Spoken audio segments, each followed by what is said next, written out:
तो फिल्म की शुरुआत में हम एक स्पेस कंपनी को देखते हैं जो अपने 6 एस्ट्रोनॉट्स को मार्स पर मिशन के लिए भेज रहे थे। अर्थ की बढ़ती पॉपुलेशन को देखते हुए इन्हें एक ऐसे प्लैनेट की तलाश थी जहां ये इंसान जिंदा रह सके, इसीलिए इन्होंने मार्स पर ह्यूमन कॉलोनी बनाने का डिसाइड किया और फिर ये 6 एस्ट्रोनॉट्स स्पेसशिप के जरिए अपने सफर पर निकल गए। सफर लगभग 2 माह का था। इसी सफर के दौरान क्रू की लीडर सारा को पता चलता है कि वो प्रेग्नेंट है। ये बात वो अपने क्रू को बताने से पहले अर्थ पर अपने सीनियर और मिशन इंचार्ज शेफर्ड को बताती है। इस खबर को सुनकर शेफर्ड के साथ इस मिशन से जुड़े सब लोग परेशान हो गए। उन्होंने ये खबर पब्लिक ना करने का फैसला किया और उनको उनका मिशन कंटिन्यू रखने को कहा क्योंकि इस मिशन पर बहुत खर्चा आया था। खैर, दिखाया जाता है कि चंद माह बाद ये लोग मार्स पर भी पहुंच गए, जहां मार्स की जमीन पर ही सारा ने एक बेटे को जन्म दिया। ऑपरेशन तो सक्सेसफुल हुआ, पर यहाँ ग्रेविटी के कम होने और एटमॉस्फेयर के चेंज होने की वजह से सारा की तबीयत बिगड़ने लगी, यहाँ तक कि कुछ ही देर में उसकी मौत भी हो गई। सारा के बेटे के मेडिकल रिपोर्ट्स को अर्थ पर भेजा गया और बहुत सारे डॉक्टर्स ने उनके ऊपर रिसर्च की, जिसके बाद शेफर्ड और उसकी टीम को पता चला कि वो बच्चा जमीन पर पैदा ना होने की वजह से नॉर्मल नहीं था। मार्स की ग्रेविटी जमीन से काफी चेंज थी, जिसका असर उस बच्चे पे हुआ। उसकी बोन्स और उसका दिल आम इंसान से काफी मुख्तलिफ थे। अगर इस बच्चे को जिंदा रखना था तो उसे मार्स पर ही रखना होगा, ऐसा कहना था डॉक्टर्स का। मार्स पर ही वो सरवाइव कर पाएगा। ये सब मिलकर इस बच्चे के बारे में और उसकी कंडीशन के बारे में हर बात छुपाने का डिसाइड करते हैं और उसे मार्स पे रखने का ही फैसला करते हैं। इस बच्चे का नाम इन सब ने मिलकर गार्डनर रखा और फिर देखते ही देखते इस मूवी में 16 साल का अरसा गुजर गया और अब हमें जवान हुए गार्डनर को दिखाया गया। गार्डनर ने अपनी जिंदगी में सिर्फ चंद लोगों को ही देखा था, जिनमें से कुछ उनके क्रू मेंबर थे और कुछ और लोग जो जमीन से मार्स पर रिसर्च करने के लिए आए थे। वो यहाँ मार्स पर एक रिसर्च कैंप के अंदर रहता है। उसे अपनी मॉम और अपने डैड के बारे में नहीं पता, लेकिन वो एक बहुत ही ज़हीन बच्चा है। उसे अपनी मॉम के बारे में जानने की काफ़ी क्यूरियोसिटी होने लगी थी। एक दिन उसे लॉकर में अपनी मॉम के नाम का एक लॉकर मिल गया, जिसे उसने हैक करके खोल लिया। इस लॉकर में से उसे एक अंगूठी और एक पेन ड्राइव मिली, जिस अंगूठी को उसने उठाकर पहन लिया और पेन ड्राइव को देखने लगा। इस पेन ड्राइव में एक वीडियो थी जिसमें उसकी मॉम एक आदमी के साथ थी और बहुत ज़्यादा एंजॉय कर रही थी। उसे लगा यही उसके डैड होंगे, इसलिए उसने उनका एक स्क्रीनशॉट लिया और पिक्चर अपने पास सेव कर ली। इसके अलावा भी गार्डनर को इंसानों से बात करने का, उनके बारे में जानने का काफी शौक था, काफी क्यूरियोसिटी थी। वो अर्थ के लोगों से कांटेक्ट करने की कोशिश करता रहता था और ऐसे एक दिन उसने तुलसा नाम की एक लड़की से कांटेक्ट कर लिया। ये लोग काफी बातें करते हैं और अच्छे दोस्त बन जाते हैं। तुलसा गार्डनर को बताती है कि मैं अपनी लाइफ अपनी मर्जी से जीना चाहती हूँ। ये उसका सबसे बड़ा ड्रीम था। उसके इस मैसेज पर गार्डनर जवाब देता है, हाँ मैं भी यही चाहता हूँ। वो लड़की से पूछती है, तुम तो एक लड़के हो, तुम्हें कौन रोकता है? तो गार्डनर ने उसे बताया कि मेरी बोन्स बहुत ज्यादा वीक हैं, जिसकी वजह से मैं घर से बाहर नहीं रह पाता और मैं एक पेंट हाउस में रहता हूँ। खैर, तुलसा से बात करने के बाद वो बाहर निकल जाता है। अपना टाइम पास करने के लिए मार्स की जमीन पर वो अपनी व्हीकल चला रहा था, जिसकी स्पीड बहुत ज्यादा तेज थी। इसी वजह से उसका एक्सीडेंट हो गया और इस एक्सीडेंट में उसका ऑक्सीजन पाइप डैमेज हो गया। सांस ना लेने की वजह से वो मरने ही वाला था, लेकिन ठीक वक्त पर यहाँ पर केंड्रा आ गई। केंड्रा सारा की बहुत अच्छी दोस्त थी और उनकी क्रू मेंबर भी थी और उसी ने गार्डनर को अपने बेटे की तरह पाला था। वो गार्डनर को अपना ऑक्सीजन पाइप देते हुए जल्दी से फैसिलिटी के अंदर ले जाती है और फिर उसे प्यार से डांटती भी है कि तुम अपना ख्याल क्यों नहीं रखते, तुम जानते तो हो कि मैं तुमसे कितना प्यार करती हूँ। इन बातों से गार्डनर भी इमोशनल हो चुका था। इसी दौरान केंड्रा की नजर उसके डेस्क पर मौजूद एक पिक्चर पर पड़ जाती है, जो सारा की पिक्चर थी, जिसे देखकर वो समझ गई कि गार्डनर अपने पास्ट के बारे में जानना चाह रहा है। इसीलिए वो अपने सीनियर मिशन इंचार्ज शेफर्ड से कहती है कि उसे परमिशन दी जाए कि वो गार्डनर को अर्थ पर ला सके। लेकिन पहली बार में शेफर्ड मना कर देता है क्योंकि गार्डनर अर्थ पर सर्वाइव ही नहीं कर सकता। लेकिन फिर जब केंडर बहुत ज्यादा जोर देने लगी, तब शेफर्ड ने उसे परमिशन तो दे दी, लेकिन इस परमिशन के बावजूद भी एक बहुत बड़े प्रोसीजर के बाद ही गार्डनर यहाँ आ सकता था। उसकी पूरी बॉडी की सर्जरी होनी थी, जो सर्जरी उसे अर्थ पर रहने के लिए तैयार कर दी। परमिशन मिलने के बाद गार्डनर की सर्जरी होती है और सर्जरी के 2 माह बाद तक गार्डनर की फिजिकल हेल्थ को मेंटेन किया जाता है ताकि वो अर्थ पर सरवाइव कर पाए। जब अर्थ पर जाने के दिन करीब आ जाते हैं तो गार्डनर तुलसा को बताता है कि वो जल्द ही उससे मिलने के लिए आ रहा है और इसके बाद हमें गार्डनर को एक स्पेसशिप में दिखाया जाता है, जहां अब उसने अपना अर्थ के लिए सफर शुरू कर दिया था।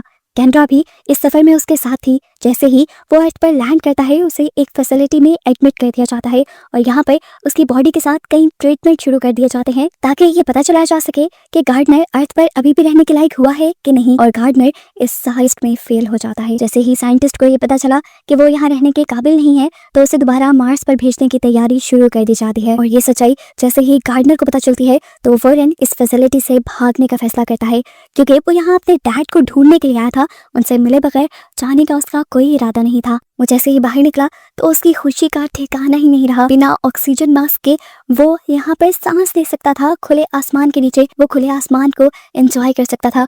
ये देखकर वो बहुत ज्यादा खुश हुआ। अर्थ की ग्रेविटी के ऊपर चलते हुए उसे बहुत मजा आ रहा था। इसी दौरान बारिश भी शुरू हो जाती है और गार्डनर पहली मर्तबा बारिश को एंजॉय करता है। यहाँ फैसिलिटी में जब सबको पता चलता है कि गार्डनर फैसिलिटी से भाग चुका है तो वहाँ पे भगदड़ शुरू हो जाती है। सभी गार्डनर को ढूंढने में मसरूफ हो जाते हैं। केंडल खुद भी शेफर्ड के साथ गार्डनर को ढूंढने के लिए निकली थी। वो उसके टैब से चेक करती है कि दुनिया पर गार्डनर तुलसा नाम की एक लड़की से बात करता था। ये लोग अब उसे ट्रैक करना शुरू कर देते हैं क्योंकि जानते थे कि गार्डनर उसी के पास जाएगा। और हम सच में अब गार्डनर को देखते हैं जो तुलसा से मिलने के लिए उसके कॉलेज पहुंच चुका था। वो तुलसा को देखकर पहचान लेता है और उसे अपने आप से इंट्रोड्यूस करवाता है, लेकिन तुलसा उसे पहचानने से मना कर देती है। असल में वो उससे गुस्सा थी क्योंकि पिछले 7 महीनों से उसने तुलसा से कोई कांटेक्ट नहीं किया था, क्योंकि पिछले 7 महीनों से वो जमीन पर आकर इस फैसिलिटी के अंदर बंद हो चुका था। वो जब उसे ये एक्सप्लेन करने की कोशिश करता है तो तुलसा उसे थप्पड़ मारकर चली जाती है और वो भी तुलसा के पीछे पीछे उसके क्लासरूम में आ जाता है। इसी क्लास में टीचर इन सब बच्चों से कोई सवाल पूछते हैं। तुलसा उसका जवाब देती है लेकिन गलत देती है। तभी गार्डनर उस आंसर का सही जवाब देने के साथ साथ उसके साथ जुड़ी बहुत सारी इंफॉर्मेशन भी इन सबसे शेयर करता है, जिसकी वजह से सभी बच्चे यहाँ तक कि टीचर्स भी उससे इम्प्रेस हो जाते हैं और सभी उसके लिए क्लैपिंग करते हैं। ये उसके लिए पहली मर्तबा हो रहा था, इसलिए उसे बहुत अच्छा लगा। क्लास के बाद वो तुलसा से दोबारा मिला और तुलसा ने सवाल किया, तुम थे कहाँ और आए कहाँ से हो? गार्डनर ने बिना झूठ बोले उसे बता दिया कि मैं मार्स से आया हूँ, लेकिन तुलसा को उसकी बात पे यकीन नहीं आया। वो दोबारा तुलसा के पीछे भागा और उसे बताने की कोशिश की कि जब मैं पैदा हुआ तब मेरी मॉम मर गई थी और मैं इतनी दूर मार्स से यहाँ पर सिर्फ अपने डैड को ढूंढने के लिए आया हूँ। वो उसे एक पिक्चर दिखाता है जिसमें उसकी मॉम के साथ एक आदमी था। वो तुलसा से कहता है, मैं यहाँ पे नया आया हूँ और किसी को भी नहीं जानता, प्लीज मेरी हेल्प करो। अब तुलसा उसकी हेल्प करने के लिए राजी हो जाती है। ये लोग उसके डैड को ढूंढने के लिए निकलना चाहते थे, लेकिन उससे पहले तुलसा अपने बाइक पे बिठाकर गार्डनर को अपने घर ले गई, जहाँ से इन्होंने कुछ जरूरी सामान और पैसे लिए। इससे पहले कि घर से बाहर निकल पाते, यहाँ तुलसा के घर को ट्रैक करते हुए केंडर और शेफर्ड पहुंच गए, जहाँ केंडर ने दूर से ही गार्डनर को आवाज लगाई और कहा कि वहाँ मत जाना, तुम यहाँ पे सर्वाइव नहीं कर सकते, तुम बीमार पड़ जाओगे, मर जाओगे, हमारे पास वापस आ जाओ। गार्डनर उसके साथ नहीं जाना चाहता था। उससे केंडर से साफ कह दिया कि मैं यहाँ अपने डैड को ढूंढने आया हूँ और उन्हें ढूंढ के ही रहूंगा। ये कहकर वो वहाँ से जंप करके भागने लग जाता है। केंडर उसे पकड़ने के लिए उसके पीछे भागती है, जबकि शेफर्ड एक कार लेकर उसे पकड़ने की कोशिश में लग जाता है। वो उसके बिल्कुल करीब ही थे कि ठीक वक्त पर वहां पर आ गई तुलसा एक छोटा सा प्लेन लेकर, जिसके अंदर बैठकर ये दोनों यहाँ से भाग गए। ये प्लेन डगमगा रहा था क्योंकि ये प्लेन तुलसा को उड़ाना नहीं आता था और अब तो उसका फ्यूल भी खत्म होने वाला था। फ्यूल खत्म होने की वजह से वो डगमगा कर सामने स्टोर से टकराने ही वाला था, लेकिन ठीक वक्त पर तुलसा और गार्डनर दोनों ने ही उसमें से जंप कर दी, जिसके बाद वो प्लेन उस स्टोर से टकरा जाता है और यहाँ बहुत बड़ा ब्लास्ट होता है। ये ब्लास्ट ऊपर हेलीकॉप्टर से केंडर और शेफर्ड भी देख चुके थे और ये देखकर वो डर गए कि गार्डनर मर गया। लेकिन जब इन लोगों ने यहाँ पर लैंड किया और देखा तो इन्हें पता चला कि गार्डनर तो यहाँ पे था ही नहीं, वो पहले ही उस प्लेन से जंप कर चुका था। कुछ देर बाद हमें गार्डनर और तुलसा को दिखाया जाता है जो एक कार को रेंट पे लेकर यहाँ से भाग चुके थे। रास्ते में गार्डनर को एक हॉर्स राइडर दिखाई देता है। इस इंसान का अजीब हुलिया और इतना बड़ा हॉर्स देखकर वो डर गया। तुलसा को भी अजीब लगा कि गार्डनर एक घोड़े से डर रहा था। असल में उसने मार्स में ऐसी कोई क्रिएचर या जानवर नहीं देखे थे। उसको गार्डनर के ये सारे बिहेवियर अभी तक अजीब इसलिए लग रहे थे क्योंकि वो इस बात पे यकीन नहीं कर पाई थी कि गार्डनर असल में मार्स से आया है। खैर अभी मसला ये था कि ये लोग गार्डनर के डैड को ढूंढने के लिए निकले थे, लेकिन गार्डनर के डैड उन्हें मिलते कैसे? इनके पास कोई एड्रेस भी नहीं था, सिर्फ एक पिक्चर थी और गार्डनर के पास एक स्पेशल सी रिंग थी। ये लोग इस रिंग के बारे में सर्च करते हैं तो इन्हें पता चलता है कि ये खास किस्म की वेडिंग रिंग है जिसे एक ही इंसान इस दुनिया में बनाता है। ये लोग उस इंसान के पास जाने का डिसाइड करते हैं ताकि वो इससे इसके बनाने वाले का पूछ सकें। यहाँ अभी भी केंड्रा और शेफर्ड गार्डनर को ढूंढने की कोशिश कर रहे थे, लेकिन गार्डनर उन्हें कहीं नहीं मिल रहा था। तभी केंड्रा को एक साइंटिस्ट की कॉल आती है और उसे बताया जाता है कि गार्डनर की ब्लड रिपोर्ट बिल्कुल भी अच्छी नहीं आई, अगर वो इस एटमॉस्फेयर में ज्यादा देर रहा तो मारा जाएगा। ये सुनकर वो और भी ज्यादा पैनिक कर गई। पैनिक हालत में शेफर्ड और केंडर दोनों ही दोबारा उसे ढूंढने के लिए निकल जाते हैं। सीन कट होकर अब हमें तुलसा और गार्डनर को दिखाया जाता है जो एक दूसरे के साथ काफी खुश थे। गार्डनर तो कुछ ज्यादा ही, क्योंकि वो पहली मर्तबा अपनी किसी हम उम्र से मिला था। ये लोग शॉपिंग करते हैं, अपने कपड़े खरीदते हैं और टेंट लगाने का कुछ सामान भी, जिसके बाद वो उस आदमी के पास पहुंच जाते हैं जिसने गार्डनर की मॉम की रिंग डिजाइन की थी। यह आदमी उनकी मदद करने के लिए मान जाता है और उन्हें इस रिंग का बिल दे देता है जिसके ऊपर उस आदमी का एड्रेस लिखा था जिसने ये रिंग बनवाई थी। इस एड्रेस को मिलने के बाद ये लोग बहुत ज्यादा खुश भी थे और एक्साइटेड भी। ये लोग इसी एड्रेस पे जाने का फैसला कर लेते हैं, लेकिन उससे पहले आज रात ये लोग इसी शहर में मजे करने का फैसला करते हैं। लेकिन जैसा हमें पहले पता है कि गार्डनर तो इस एनवायरनमेंट में सर्वाइव कर ही नहीं सकता। कुछ ही देर में उसकी हालत खराब होने लगी। उसकी नाक से खून बहने लगा और वो चकरा कर वहीं पर गिर गया। उसकी ऐसी हालत को देखकर तुलसा उसे एक हॉस्पिटल में ले आई। डॉक्टर्स को भी उसकी कंडीशन समझ नहीं आई और डॉक्टर्स उसका टेस्ट करने लग गए। उसके MRI और एक्सरे रिपोर्ट्स में डॉक्टर को बहुत ही अजीब चीजें पता चली। उन्होंने तुलसा को बताया कि गार्डनर की कोई भी हड्डी एक नॉर्मल इंसान जैसी नहीं है, साथ ही उसका दिल भी एक आम इंसान से कई गुना बड़ा है। रिपोर्ट सामने आते ही तुलसा भी समझ गई कि गार्डनर ने उसे जो कुछ भी बताया था वो सच था। वो सच में मार्स से आया था और मार्स पर ही पैदा हुआ था। तुलसा अब उसके पास ही थी। जैसे ही गार्डनर को होश आया, उसने फौरन तुलसा को यहाँ से चलने को कहा, क्योंकि वो जानता था कि कभी भी कैंडर और शेफर्ड आकर उसे यहाँ से ले जा सकते हैं। इस टाइम तुलसा उसका साथ देती है और एक और मर्तबा उसे यहाँ से भगा ले जाती है। अब फाइनली ये लोग इस एड्रेस पर पहुंच जाते हैं जो इस बिल पे लिखा हुआ था। ये वही घर था जो गार्डनर की पिक्चर में था। वो इस घर को देखकर बहुत ज्यादा एक्साइटेड हो गया। घर के अंदर गया तो वहां पर इन्हें एक आदमी दिख भी गया जिसे गार्डनर ने अपना डैड समझा। गार्डनर ने उसे एक पिक्चर दिखाई और बोले, ये मेरी मॉम है जो मुझे जन्म देते हुए मर गई थी। मैं आज सिर्फ आपसे मिलने के लिए आया हूँ। उसकी बातें सुनकर इस आदमी ने कहा, क्या बकवास कर रहे हो?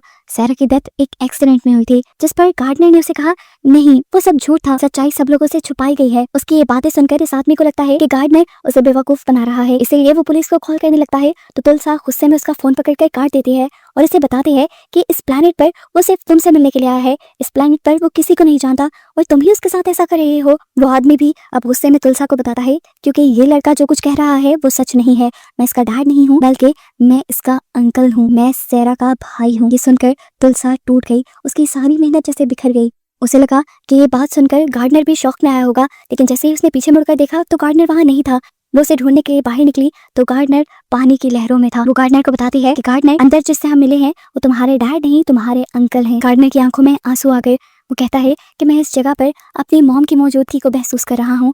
ये वही जगह है जहाँ पर मेरी मॉम थी, जहाँ पर मेरी मॉम एंजॉय किया करती थी, और बस मैं यहीं पर रहना चाहता हूँ, यहीं पर मरना चाहता हूँ। इतना कहते ही वो समुद्र की गहरी लहरों के अंदर चला जाता है। इससे पहले कि वो डूब जाता, यहाँ पर शेफर्ड और केंड्रा ने आकर उसे पानी से निकालकर रेस्क्यू कर लिया। पानी से निकालने के बाद उसके नाक से लगातार खून बह रहा था। शेफर्ड उसकी ऐसी हालत पर रो रहा था और ये देखते हुए गार्डनर को अजीब महसूस हुआ। उससे पूछता है, मेरी मॉम कैसी थी? रोते हुए शेफर्ड ने बताया कि तुम्हारी मॉम एक नाडर और बहादुर थी, बहुत अच्छी थी, बहुत मेहरबान। ये बताते हुए उसकी आंखों से आंसू आ रहे थे। तो गार्डनर ने उससे पूछा, तुम ही मेरा डैड हो ना? जिस पर अब शेफर्ड ने झूठ नहीं बोला और हाँ में सर हिला दिया। फाइनली गार्डनर की तलाश खत्म हो ही गई थी।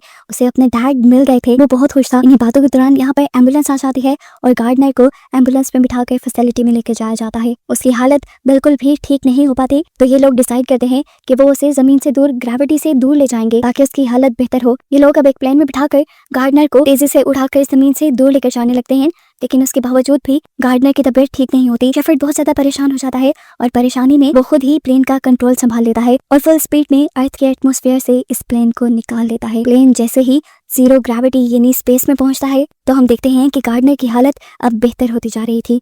तबीयत ठीक होने के बाद ये लोग अब दोबारा जमीन पे आ जाते हैं और जमीन पे आने के बाद ये डिसाइड होता है कि गार्डनर को वापस मार्स पर भेज दिया जाएगा। उसकी मार्स पर जाने की तैयारी शुरू हो जाती है।